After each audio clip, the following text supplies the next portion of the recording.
يا أيها الذين آمنوا آمنوا بالله ورسوله والكتاب الذي نزل على رسله والكتاب الذي أنزل من قبل ومن يكفر بالله وملائكته وكتبه ورسله واليوم الآخر فقد ضل ضلالا بعيدا আল্লাহ সুবহানাহু ওয়া তাআলা বললেন, হে মুমিনগণ, তোমরা পরিপূর্ণ ঈমানদার হয়ে যাও, বিশ্বাস স্থাপন করো আল্লাহর উপরে, তার রাসূল সাল্লাল্লাহু আলাইহি ওয়াসাল্লামের উপরে এবং এই কিতাবের উপরে যা আমি নাজিল করেছি, যেটা আমি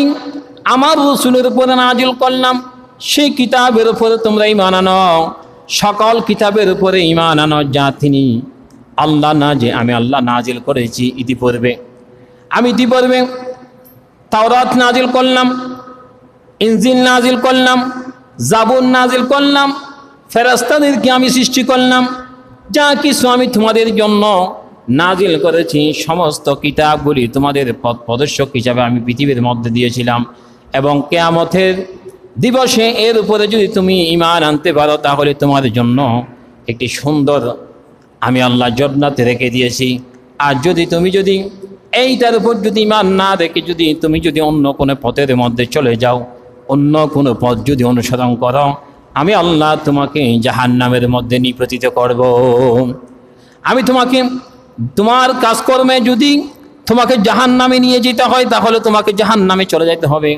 এই জন্য আল্লাহর বান্দাকে আল্লাহ সুবহানাহু ওয়া তাআলা জানিয়ে দিলেন, ঈমান প্রথমত দুইটা ভাগের মধ্যে বিভক্ত করা হয়েছে। এক নম্বর হচ্ছে, এই দুটা আয়াতের থেকে আমরা জানতে পারলাম ঈমান আনলে শুধুমাত্র হয় না, ঈমান পরিপূর্ণতার সাথে আনতে হয়।